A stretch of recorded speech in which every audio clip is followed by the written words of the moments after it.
how y'all doing? It's Dave. We've had a tough time this week on the East Coast. Tropical, what was it? Tropical storm or hurricane one? I don't know. I think it was tropical storm. Ophelia came through. Took forever to get here. Took forever to pass through, and flattened my garden. Threw the bees and the chickens all off kilter, and just kind of threw a wrench in the plans for everything. So I still had some Georgia Jet sweet potatoes I wanted to video and do a dig on, but that just isn't going to happen this year. So I just got home from work a little while ago and threw on the coveralls and came straight outside and started digging. So I've got the sweet potatoes, and I just wanted to show them for you and let you get a look. These Georgia Jets did really, really well. Much better than my Beauregards did. I haven't weighed them yet, but just from the fact that they're taking up 2 buckets instead of a slack 1 bucket is obviously they did well. And there may be maybe a reason for that. Both were planted at the same time. Both were planted in the same material. However, the Georgia Jet material was put out a year earlier, so it's had time to really turn dark, get rich, and a lot of the wood chips and things have decomposed and gotten just gone away to nothing. It's just great looking soil. I can show it to you later. I planted it in planted corn in it last year. It did well, and then turned around and planted the sweet potatoes in it with really no amending at all. And then you're going to see they did fantastic. So the other reason is that where they were located in the spring, we had a really cool spring. Like, it looks like we're going to have a really cool fall. Mid-September, 3rd week of September, we should be seeing temperatures in the 70s and 80s, or at least low 80s.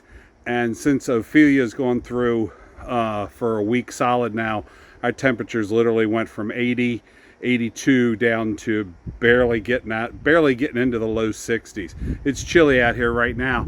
The only reason I don't have a coat on is because I'm hot from digging these sweet potatoes. So we got 2 things going on there.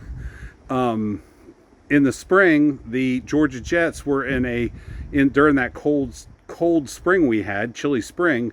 The Georgia Jets were in a much more sheltered location. They were out of the wind. They were right up against the compost pile, which is made out of pallets, and the sun would shine down on them and really keep them toasty. So I think that might have helped them get a real head start in the spring. So I don't know. Anyway, let's take a look. I'm going to turn you around. Okay, you can see I have just come straight out of digging. I haven't even washed my hands or anything. And we see already one bucket here with some decent sized potatoes in it. They, again, these are the Georgia Jet. I've never grown Georgia Jet or Beauregards, which were my last one, so I really don't know. I don't have a lot of experience with sweet potatoes. If anybody knows if Georgia Jets are naturally more prolific than Beauregards, I don't know. Please, I'd love to hear. I'd love to hear what you have to say in the comments. That way, I can hopefully do better again next year. So we're going to weigh this bucket that we have, and we got the handy dandy scale that we always have, and we've got 9.5 pounds of potatoes. So the Beauregards, we had about 20 pounds. But here's the rest of the Georgia Jet. And let me just give you an idea of some of these potatoes. This is not the only one.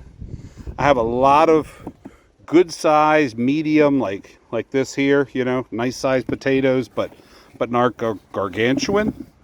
But then I've got quite a few gargantuan. These are supposed to be in the ground longer, 140 days, versus the Georgia Jets are 90 or 100. So I've definitely noticed far less splitting of potatoes. I got a few that have split open a little bit, but overall they're good. They're whole. They're clean, they're unblemished, and these look like for some really good sweet potatoes. So let's get them up on the scale. Hang on one second.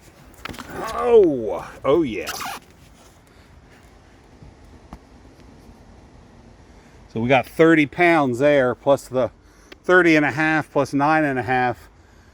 Sounds suspiciously like 40 pounds of potatoes. The buckets, the 2 buckets together, weigh about 3 pounds. So we're looking at like 37 pounds of potatoes. I'm gonna turn you back around real quick. Actually, no, I'm not gonna turn you around. I'm gonna show you my other joy. Just picked 2 of these bad boys, got them up out of off the wet ground. I've got 7 of these. These are winter luxury pumpkins.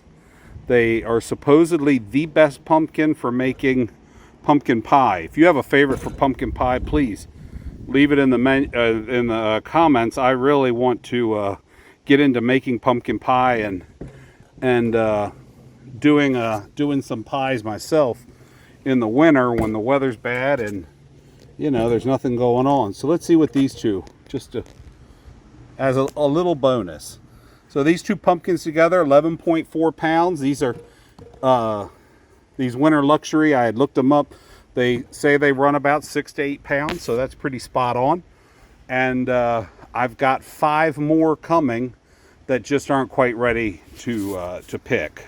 I do apologize that we didn't get to dig on camera, but it's just not happening. Work and weather and everything else is just conspiring against me. So anyway, I wanted to show you what I got.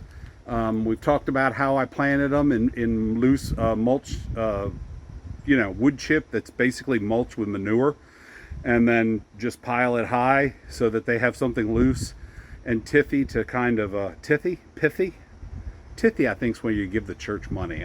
Yeah, it must be pithy. Anyway, loose, friable. There's a word, friable. Look that one up. I think that one's right. Loose, friable soil lets those potatoes grow nice and big.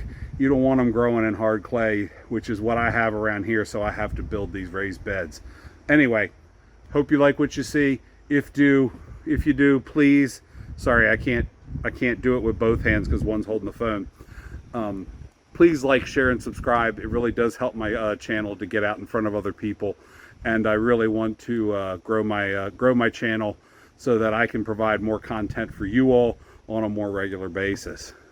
Stay safe, stay prepared, and I will see you on the next video. Thank you.